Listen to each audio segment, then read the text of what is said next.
J.K. Rowling's Harry Potter series is the most popular children's book series ever written. Rowling's books and the subsequent movies based upon her books have helped initiate countless children into different forms of occult ideology. While Rowling acknowledges that sometimes it will take as much as a week to work something out in her stories, she admits that the initial story of Harry Potter and many of the other characters came in a stream of consciousness. Rowling admitted, quote, "Harry as a character came fully formed, as did the idea of his sidekicks, the characters of Ron and Hermione, who was the brains of the threesome." She said, "It started with Harry, then all three characters and situations came flooding into my head." Rowling describes the way that she writes as though she is often in a stream of consciousness, and that at times she is only taking notes of things she sees and hears in what sound like visions. She states, quote, "I see a situation and then I try to describe it as vividly as I can," end quote. "I have a very visual imagination. I see it, then I try to describe what is in my mind's eye." For author J.K. Rowling, it all started on a train. It was 1990, and she was traveling from Manchester to London.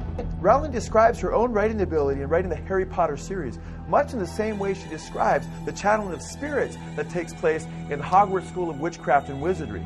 Is it possible that J.K. Rowling herself is being used by spirit entities to indoctrinate our children into witchcraft? Joanne Rowling not only describes her introduction to her main characters in such a way as describing what she sees, but Rowling states that when she writes the dialogue between characters, she simply takes notes from what she hears almost audibly. She states, quote, "And I do love writing dialogue. Dialogue comes to me as though I'm just overhearing a conversation," end quote. Blavatsky is an obvious reference to H.P. Blavatsky, as Blavatsky is a perfect anagram for Blavatsky, who shares the same initials as Harry Potter. Her name is usually written as H.P. Blavatsky. Blavatsky's book, Unfogging the Future, is listed as a divination text at the Hogwarts School of Witchcraft and Wizardry in the Harry Potter series, and recalls Isis Unveiled, which is Blavatsky's first major work.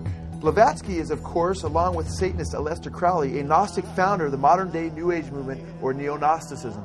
Blavatsky in her Secret Doctrine quotes occultist Eliphaz Levi approvingly, stating, quote, "Satan is the angel who is proud enough to believe himself God, brave enough to buy his independence at the price of eternal suffering and torture, beautiful enough to have adored himself in full divine light, strong enough to reign in darkness amidst agony, and to have built himself a throne on his inextinguishable pyre. The prince of anarchy, served by a hierarchy of pure spirits."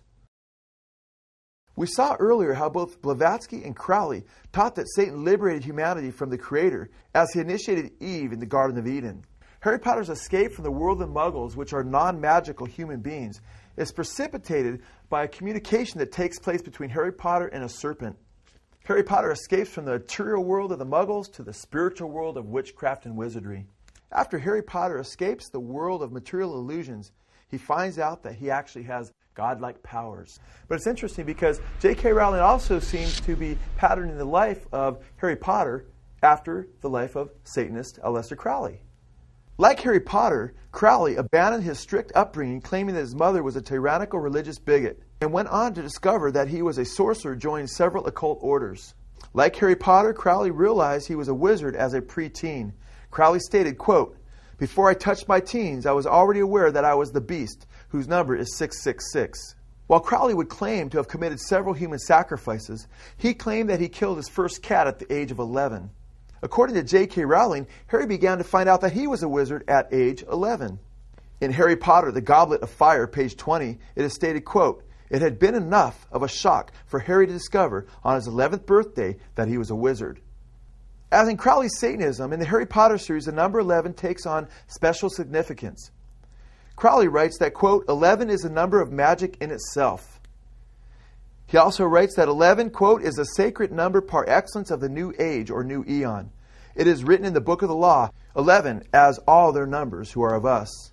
Crowley claimed that the number 11 was his magic number. Crowley began to spell magic with the letter K at the end of magic because the letter K is the 11th letter of the alphabet and had a special Kabbalistic meaning to Crowley as a Satanist. Not only does Harry realize that he has occult powers at the age of 11, but the length of Harry's wand seems to have special significance, as is perfectly suited for Harry Potter. In Harry Potter, the Goblet of Fire, page 310, we read, quote, "Harry had waved what felt like every wand in the shop. At last he had found one that suited him. This one, which was made of holly, 11 inches long." Both Crowley and Harry did not only get their starts as sorcerers at the same age and under similar circumstances, but they both had distinguishing marks as children that revealed that they were sorcerers. For Harry Potter, this distinguishing mark, of course, was a lightning bolt. Crowley states in his Confessions, "At birth, I had 3 distinguishing marks." He states that, quote, "Over the center of my heart, I had 4 hairs curling from left to right in the exact form of a swastika. Before Hitler was, I am." Harry has a distinguishing mark on his forehead as well, which is an ancient occult symbol, a Nazi-stylized lightning bolt. In an interview with Scholastic, when J.K. Rowling was asked, quote, "Why did you choose the lightning bolt as a trademark for Harry Potter?" Rowling stated, quote, "Just because I decided that it would be an interesting and distinctive mark," end quote. It is interesting that Harry Potter's lightning bolt and Crowley's swastika both share a similar occult history. The lightning bolt has long been a symbol in the occult and Satanism. Crowley taught that the Satanist was to find his own magical path, and that he was to follow the satanic maxim, "Do what thou wilt, shall be the whole of the law," to realize his true destiny as a magician.